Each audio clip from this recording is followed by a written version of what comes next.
हमारी तो शादी है, हम जा रहे हैं नील गगननाथ के लिए।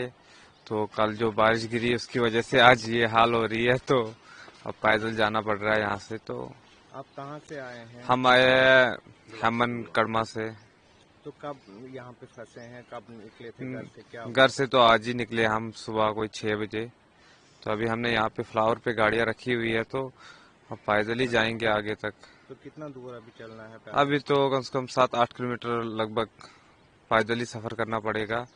फिर आगे से कोई गाड़ियों का समाचार करेंगे हम, तो फिर जाके हम कहीं ठिकाने तक पहुंच सकते हैं। कितने घंटे का रास्ता है? क्या कोई क्या 4-5 घंटे तो लग ही जाएंगे हमें मैक्सिमम। क्या दिमाग में आ रहा है, क्या बातें आप? दिमाग में तो कुछ नहीं आ रहा है, अब जो ऊपर वाले ने करना था वो तो कर दिया, अब तो क्या करे, जो होना था सो वो हो गया।